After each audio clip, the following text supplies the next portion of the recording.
Good evening guys and welcome back. So पिछले 6 महीनों से या थोड़ा उससे भी पहले समय से हम दिल्ली यूनिवर्सिटी में जो असिस्टेंट प्रोफेसर की वैकेंसीज आ रही हैं, हम उस पर डिफरेंट डिफरेंट वीडियोस बना रहे हैं, अपडेट्स ले रहे हैं। सो यहाँ पर बहुत सारे स्टूडेंट्स जो कि न्यू न्यू अप्लाई करने वाले हैं, उनके बहुत सारे क्वेश्चंस थे कि एलिजिबिलिटी क्या हो सकती है एंड दिल्ली यूनिवर्सिटी में जो इंटरव्यूज़ हैं वो किस तरह से हेल्ड हो रहे हैं एंड अदर क्वेरीज थी। तो इस पर हम एक शॉर्ट वीडियो लेके आ रहे हैं कि यहाँ पर सबसे पहले तो आपको एलिजिबिलिटी पता होनी चाहिए कि डिफरेंट डिफरेंट कॉलेजेस में जो दिल्ली यूनिवर्सिटी के वैकेंसीज आ रही हैं, सो उसमें आपके पास अप्लाई करने के लिए एटलीस्ट मास्टर डिग्री होनी चाहिए। मास्टर डिग्री में 55% मार्क्स होने चाहिए, जो कि आपका नेट का क्राइटेरिया भी है। सेम असिस्टेंट प्रोफेसर के लिए यूजीसी द्वारा सेम क्राइटेरिया बनाया गया है। साथ ही साथ आपके पास यूजीसी और सीएसआईआर द्वारा नेट जो एग्ज़ाम है वो क्वालिफाई होना चाहिए। अगर आपके पास नेट एग्ज़ाम क्वालिफाई नहीं है, सो आपके पास पीएचडी डिग्री होनी चाहिए, और वो पीएचडी डिग्री भी कुछ मानकों के अंतर्गत होनी चाहिए। वो मानक ऑलरेडी यूजीसी की गाइडलाइंस में दिए हुए हैं, जिसमें से कुछ जो मैं बताता हूँ कि जो आपकी पीएचडी डिग्री है वो रेगुलर मोड में होनी चाहिए। साथ ही साथ आपकी जो पीएचडी डिग्री है उसे एक एक्सटर्नल एंड इंटरनल जो टीचर्स हैं उन्होंने चेक किया हो। एंड भी इसी तरह से काफ़ी दो या तीन क्राइटेरिया हैं, जिसमें से आपकी जो पीएचडी है उसमें से कुछ जो पेपर हैं, एटलीस्ट 2 पेपर आपने प्रेजेंट किए हों, जनरल कॉन्फ्रेंस में प्रेजेंट किए हों। सो इस तरह से मिला के कुल 4 या 5 क्राइटेरियाज हैं जिसके अंतर्गत आपकी पीएचडी होनी चाहिए, तो आपको नेट एग्ज़ाम से छूट मिल सकती है। अगर हम बात करें कि जो शॉर्ट लिस्टिंग क्राइटेरिया होता है दिल्ली यूनिवर्सिटी में, वो किस बेस पे तैयार किया जाता है, तो अगर हम इस नोटिफिकेशन को स्क्रॉल डाउन करेंगे तो हमें पता चलेगा।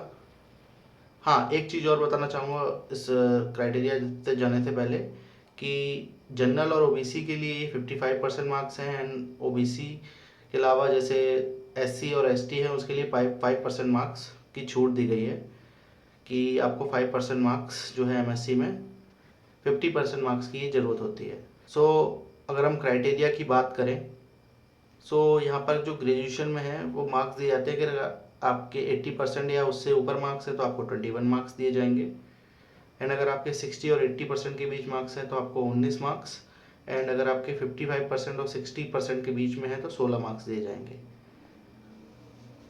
और पोस्ट ग्रेजुएशन में अगर आप जाएंगे तो ये क्राइटेरिया 80% से ऊपर मार्क्स के लिए 25 मार्क्स दिए जाते हैं, अगर 60% और 80% के बीच में है तो 23, एंड 55% एंड 60% के बीच में है तो 20। ये 55% वाला क्राइटेरिया जो है एससी के केस में, एससी एसटी और ओबीसी के केस में, ओबीसी नॉन लीनियर करियर के केस में ये 50% पे रह जाता है।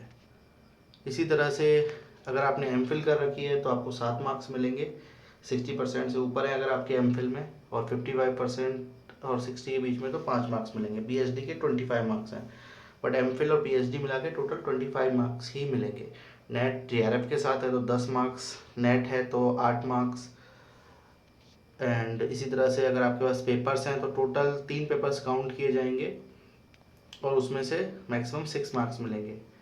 साथ ही साथ आपके पास टीचिंग और पोस्ट डॉक्टरेट का अगर एक्सपीरियंस है तो हर एक साल के लिए 2 मार्क्स दिए जाएंगे, टोटल 10 मार्क्स है। इसी तरह अवार्ड्स के लिए एंड अदर इंटरनेशनल रिकॉग्नाइजेशन के लिए 5 मार्क्स है। सो इस तरह से आपका जो 100 मार्क्स है उसमें से आपका क्राइटेरिया बनता है, जिस बेस पे आप लोग शॉर्टलिस्ट होते हैं। अभी तक ये देखा गया है जो ट्रेंड है कि दिल्ली यूनिवर्सिटी में शॉर्टलिस्ट होने के लिए आपको 50 मार्क्स की ज़रूरत है, तो इस 100 मार्क्स में से अगर आपके 50 मार्क्स आ रहे हैं सो कॉलेजेस आपको शॉर्टलिस्ट कर रहे हैं। बट शॉर्टलिस्ट होने का मतलब ये नहीं है कि आपका इंटरव्यू होगा और आप सेलेक्ट ही हो जाएंगे, क्योंकि 50 मार्क्स का मतलब है कि अगर आपके सपोज ग्रेजुएशन में 19 मार्क्स आपको मिल गए, पोस्ट ग्रेजुएशन में आपको 23 मार्क्स मिल गए, एंड आपके पास नेट है, सो इस तरह से 50 मार्क्स पे आप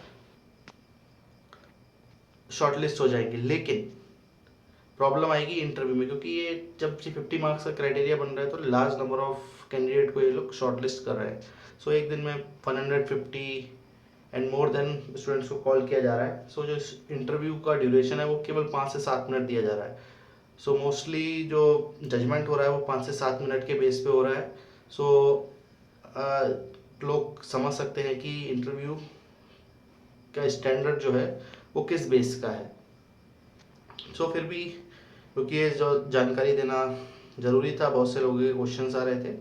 सो आप इस तरह देख भी सकते हैं। तो टोटल 100 मार्क्स हैं, जिसमें से एकेडमिक स्कोर आपका 84 मार्क्स का, 84 मार्क्स का, रिसर्च पब्लिकेशन 6 और टीचिंग एक्सपीरियंस और पोस्ट डॉक मिला के 10 मार्क्स। तो इस तरह से कॉलेजेस जो हैं आपको शॉर्टलिस्ट करेंगे एंड आप लोग इंटरव्यू अटेंड कर सकते हैं। जो ऑलरेडी इंटरव्यू अटेंड कर रहे हैं उनको ये चीज़ों के बारे में नॉलेज होगी, बट जो अभी लेटेस्ट फॉर्म निकलेंगे और जो लोग फर्स्ट टाइम फॉर्म फिल करेंगे, सो उनके लिए वीडियो काफ़ी हेल्पफुल हो सकता है कि वो लोग चेक कर सकते हैं या उनको एक अंदाज़ा मिल जाएगा कि वो लोग इंटरव्यू के लिए शॉर्ट लिस्ट होने वाले हैं या नहीं। सो इस बेस पे वो अपनी तैयारी कर सकते हैं इंटरव्यू के लिए, जब भी उन्हें इंटरव्यू देना होगा। तो अगर आपके पास और भी कोई क्वेश्चंस हैं या आपको कोई भी और डाउट्स हैं, so you can ask in the comment box, I will try to answer those question. साथ ही साथ please share this video so that a large number of candidate can get this news and aware of the pattern of the Delhi University interview. Also please hit the like button and subscribe my channel and press the bell icon, so आपको जो भी new notifications हैं, जो भी video मैं upload करूँगा वो आसानी से मिलते रहेंगे। Thank you very much.